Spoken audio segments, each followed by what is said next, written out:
Hey strong people, Kalle Beck here from StartingStrongman.com. The Giants Live North American Championships qualifier for the World's Strongest Man just happened yesterday in Martinsville, Indiana, and it looked to be a great contest. I want to thank Lynn Morehouse of Train Strongman for streaming all the videos on the Train Strongman Facebook. You can check them out there to see what went on. You know, you can watch the preview show to get a little bit more insight on the athletes and my own thoughts on that. But going into it, we're going to go back and go through the max deadlift. It was a rising bar. It seemed like there's probably I jumped in on the live stream a little late. They were at 8:35, and it seemed like most of the athletes were still there. Maybe 2 or 3 fell off earlier. But pretty much everyone got 8:35, which, you know, I think was a PR for a lot of them. And then it went to 880 and everyone fell off, 400 kilos. Then the only 3 to get it were Mark Felix. He struggled a little bit off the bottom and just kept pulling. Some I want to note in the warm-ups, there's, you know, Train Strongman was also live streaming the warm-ups, and they show Mark Felix warming up, and he just does a row with like 5 or 6 plates on it. Just does a power row for like 3-4 reps and walks away. He doesn't even deadlift it to warm it up for deadlift. They asked him, do you always do that? He said, yeah. It's the biggest muscle in your back. It should get warm. Seems to work, but definitely was impressive and interesting. Yeah, no straps. I don't think. Just, you know, his giant hands rode it right to his chest. Fairly strict. You know, it's a power row, but you know, it was over 500 pounds.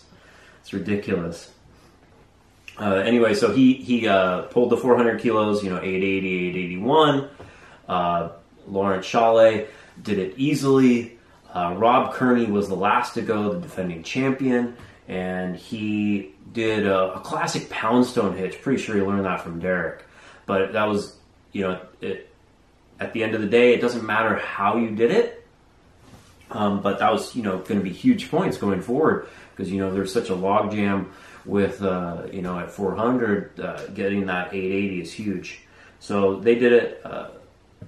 Laws attempted a higher weight. They didn't get much time at all from pulling 400 kilos, and I think it was just slightly more. I think another, you know, 5 kilos, maybe 891 or something, 892. And he missed it. I don't think Felix or Kearney tried because both of their 880s look pretty maximal. And something I want to point out is people go, I thought I seen Laws hit more.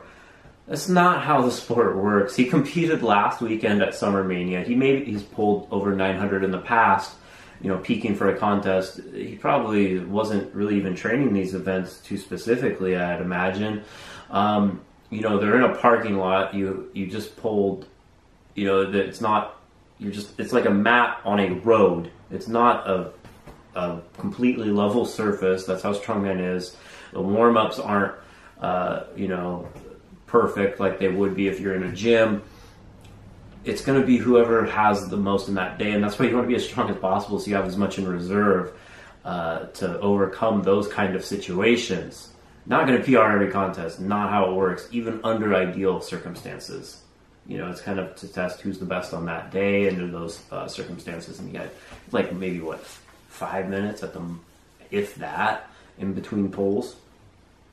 So yeah, the 3-way tie in the deadlift. Then I believe it went into the yoke walk. It was 1,000 pounds there and back, 40 feet each way. The cool arches at the arch yokes that they always use that Core Fitness has. The last run ended up being the top 2, and I said in the preview, I really hope that we get to see Rob Kearney versus, you know, Big Laws, and that's exactly what we got. That's how it was paired up, you know, because they both tied in the deadlift, and it was good.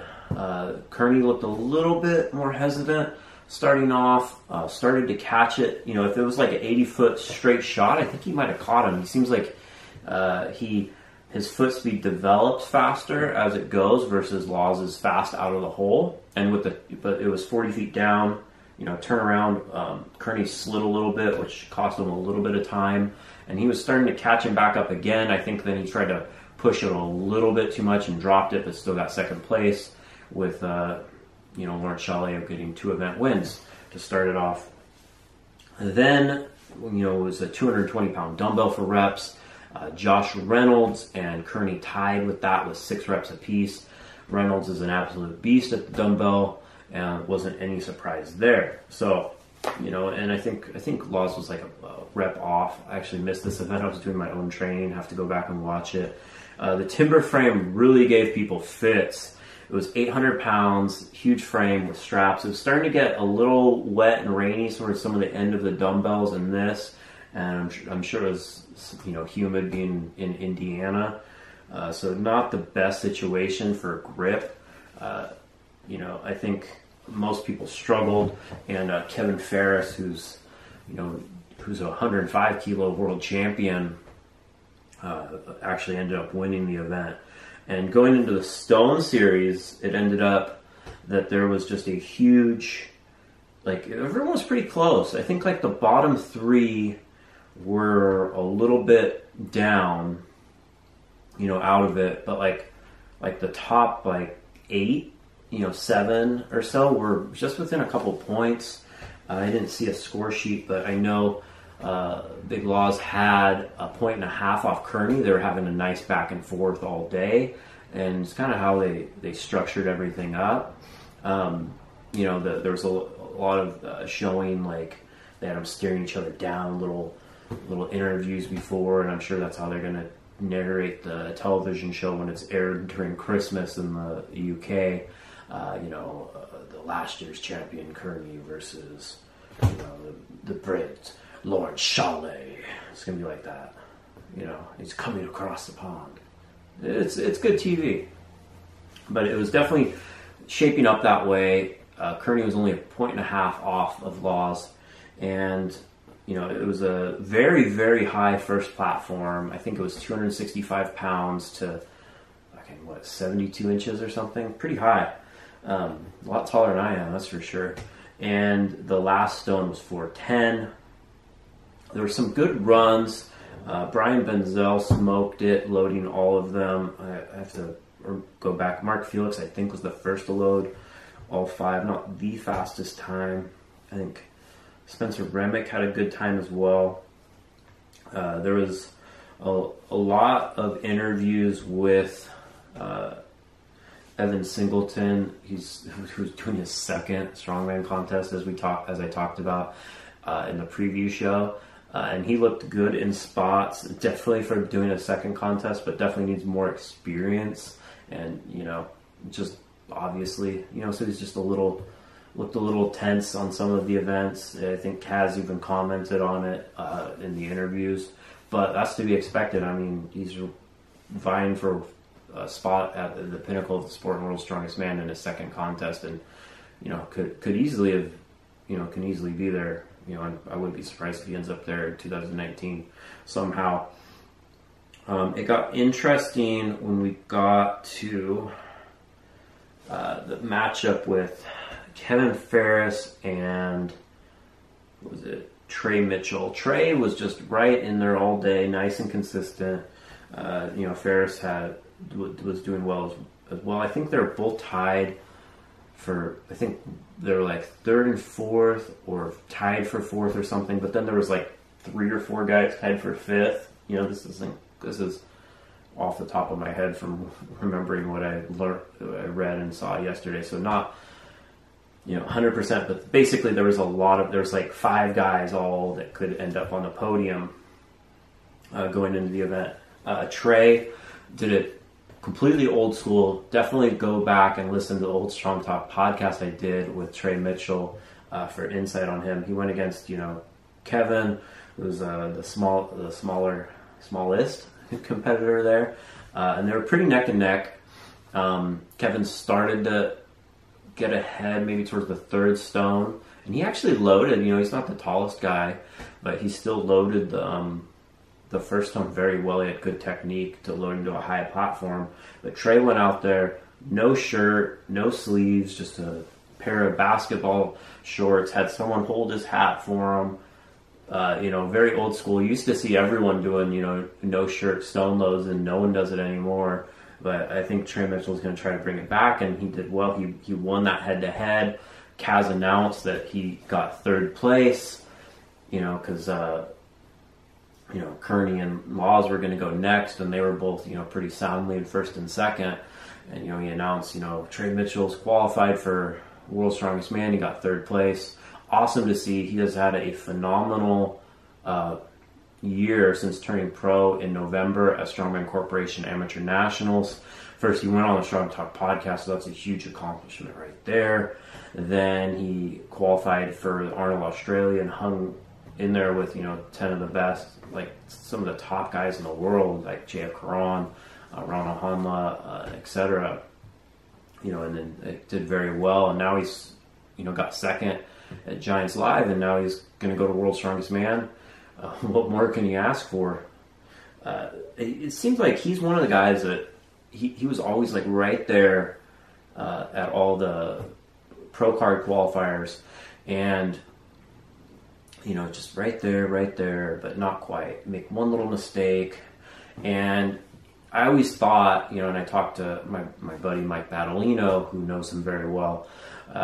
I'm like, I think once he does go pro, he's going to do better as a pro than a lot of the people that beat him beforehand. And I think it's just how the shows are structured, the pro shows versus the amateur.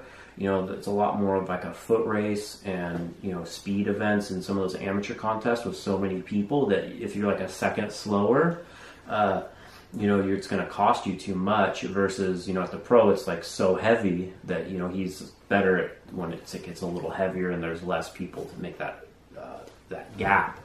But anyways, yeah, congrats to Trey. But then, the two went to decide who wins. Rob Kearney versus Laws. Laws went well, loading all of them to wrap up the win. And man, it was tough to watch.